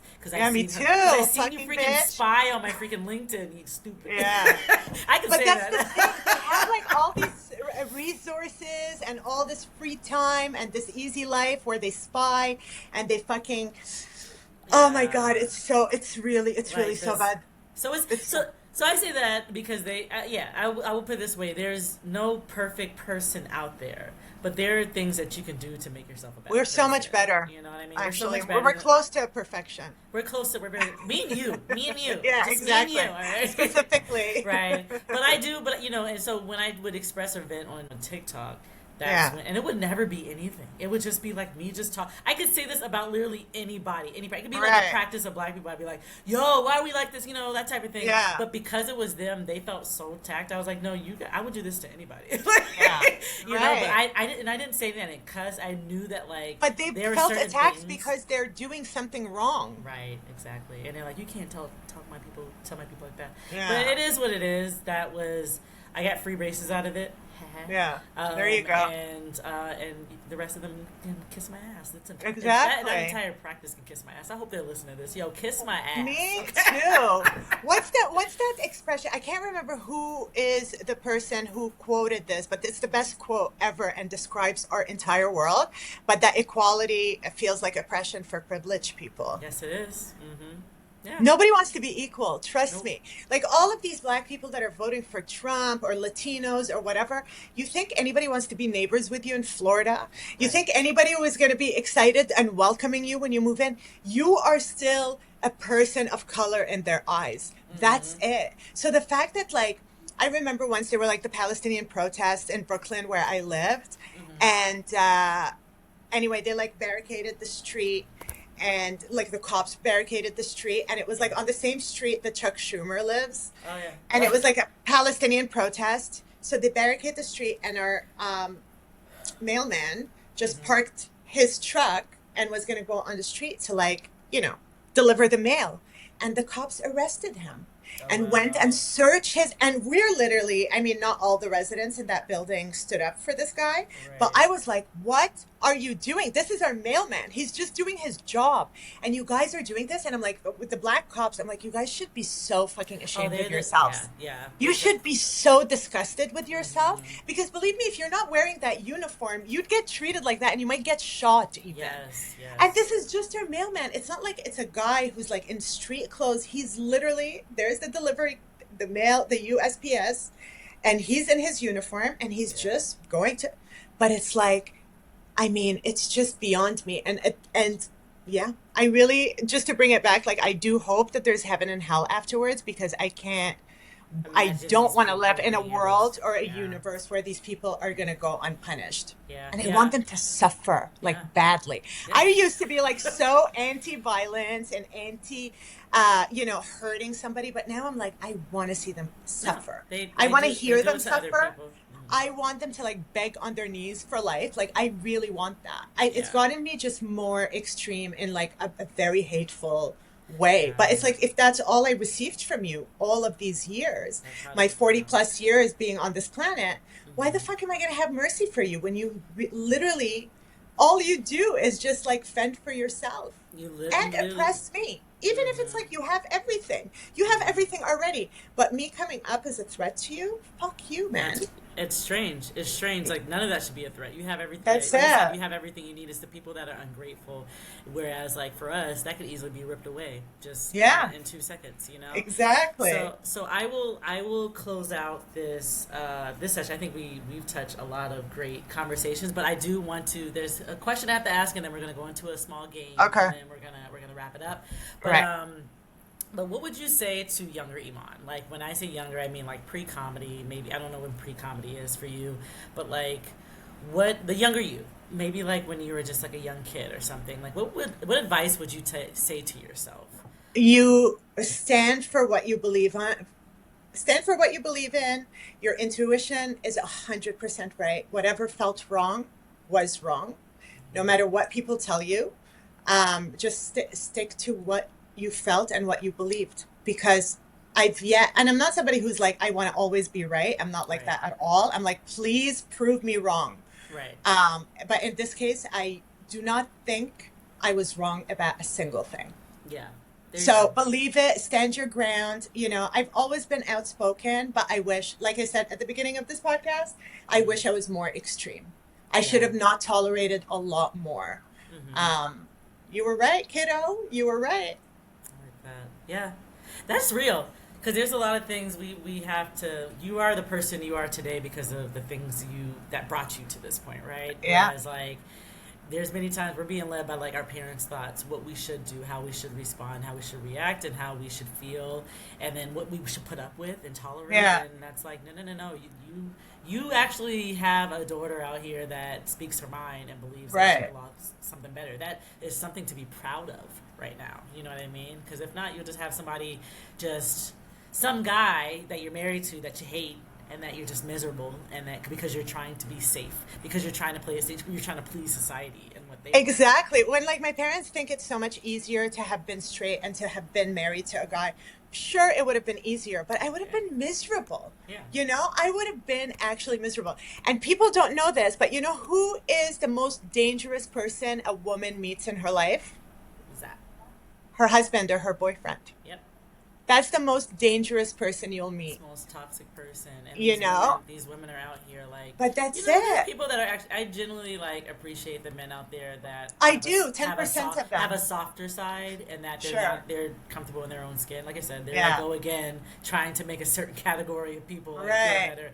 But yeah, I do think that that's probably the most... I mean, I think if you've had, even if you're queer, lesbian, whatever like that, and you've had at least an experience with a guy, and I'm not talking about sexually, nothing like that. Yeah. I'm just saying like dating wise, or just somebody that you're trying to pursue and make happy, like you were miserable. More than likely you were miserable. Well, that's it. You're trying to make an exception because you need to get married, you need to have kids, you need to please your family. We're doing so many things to satisfy our family and our parents that we're forgetting who we are.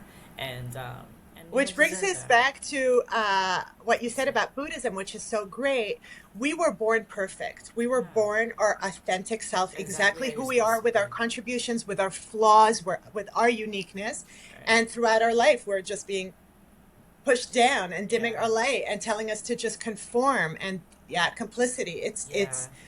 It's really crazy. But I do want to say, like, when I put men down, the men in my life that I'm really close to do not get offended by this because they realize the truth to what men are doing. Yeah. Exactly. I don't know if you saw, but this viral clip that went on, these men were asked, like, would you rather your daughter be stuck in a forest with a man or a bear? Literally every single man was like, a bear. A bear. Because the bear might leave her alone. Yeah. Literally every single guy. So then when you turn around and you're like, not all men, but it's like, okay, the majority of men. The majority of men. That's it. The thought is going to cross their mind. Exactly. You know. So it's pretty sad, and I can't wait for these old ass 80-year-old men that are like politicians, and I can't wait for them to die. But now they're working on like immortality shit and trying to like get these people, and especially who's going to be able to like benefit from that? All of these like white men who are hogging the wealth on the planet that are going to end up living even longer. Already I feel like awful people live longer because they don't have a conscience. Yeah. I feel like when you don't have a conscience, you live a really long life. Whereas like when you're an empath, I'm like, I'm going to die in the next 10 years. This is my prediction because it just hurts so much, you know? Yeah. But for them, it's like they have no heart, you know? And now they're working on this immortality shit. And I'm like, can we just get like fucking hair laser removal that works properly? That's all I'm asking for. That's it. As a hairy Arab, can we get anyway?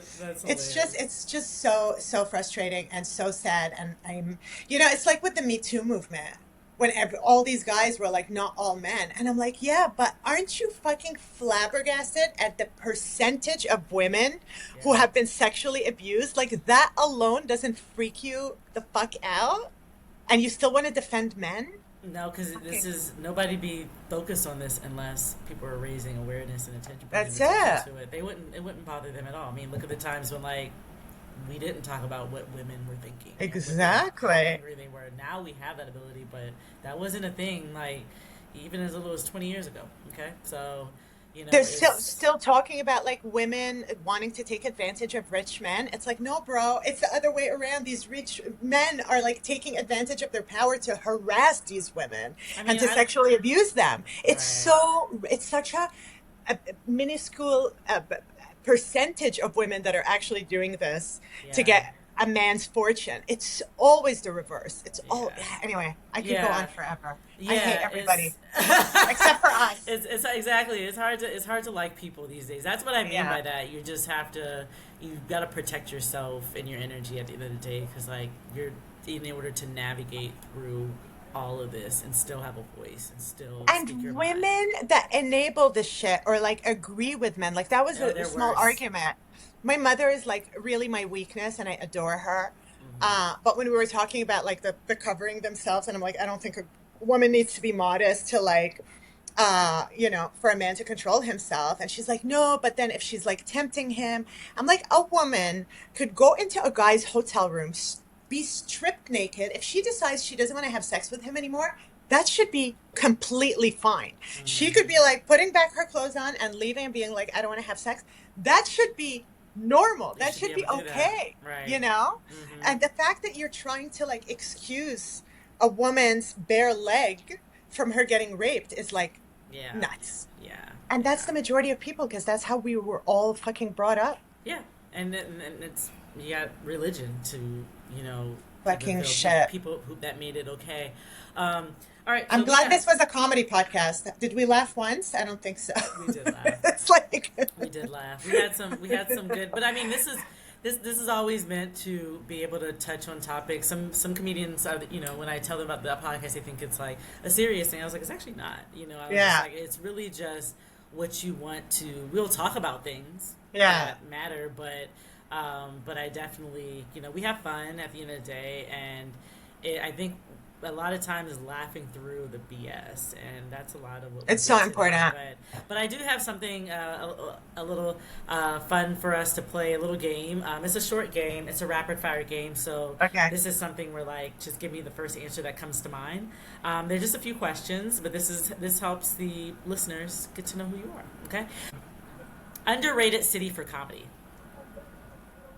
Underrated city for comedy, Vancouver in Canada. Okay. I don't hear too much about that, but that's good. I know. You Yeah. wanted underrated. I'm giving you Yes. underrated. There you go. You're like, that was supposed to be my answer. Go-to comfort food after a rough set. A cheeseburger. There you go. What's louder, your laugh or your inner monologue? Ooh, Inner monologue. yeah. Screaming right now. Screaming. uh, early set you'll never forget. Good. Wait. Early set you'll never forget. Good. Let's skip that one. A piece of advice that keeps you grounded. Ooh. Holy fuck. It's so hard to go with that. Usually it would be everything's okay in the end. If it's not okay, it's the end. It's not the end. But I feel like this is the end. So I don't have advice right now. I feel Yeah. like the world has gone to major shit. Like it might be the end of the world because I don't feel any confidence that things are going to get better. Yeah. And if it my thing is, it's already like just toxic. But even if it does, it's not going to. There's always going to be its hiccups. It's always going to be its like little pieces where like we can't just get there. Because there's always these Yeah.